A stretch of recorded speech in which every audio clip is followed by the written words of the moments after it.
How the Privilege 2 story is set up by the principal film. This is the way the story for the Privilege 2 is set up by the primary film.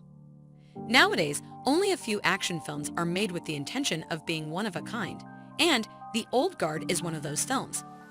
The movie, which was based on the comic book of the same name written by Greg, who also wrote the movie, and Leandro Fernandez, lends itself well to a sequel or more due to its premise, which involves a group of immortal warriors attempting to improve the world without drawing attention to themselves. Additionally, the $70 million thriller is certain to result in at least one additional installment due to its popularity on Netflix since it began streaming. Importantly, The Old Guard's online user ratings and reviews show that viewers are actually enjoying it rather than just watching it for entertainment. Some are even discussing ways in which The Old Guard 2 could improve upon its predecessor, specifically by delving deeper into its fascinating mythology while maintaining the effective, yet brutal, action sequences and emotionally heavy narrative of the first film.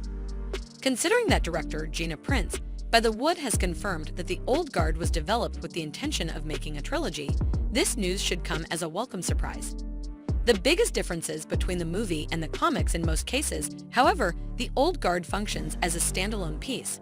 Without a sequel, only the scene after the credits feels incomplete. Despite this, there are a lot of plot points in the movie that set the stage for The Old Guard 2, and it's pretty clear where the story will go from here. When The Old Guard begins, Charlize Theron's character, Andromache Andy of Scythia, is going through something of an existential crisis. She has fought alongside a few immortal heroes for centuries to save the world, but it never seems to work. In addition, she is haunted by all of her past suffering, particularly the loss of her oldest ally Quinn, Van Veronica. Through flashbacks, the movie shows that the two of them fought side by side for who knows how long before they were locked up and tried as witches 500 years ago. They locked Quinn in an Iron Maiden and dropped her into the ocean, leaving her to drown repeatedly until she either escaped or died permanently when their captors were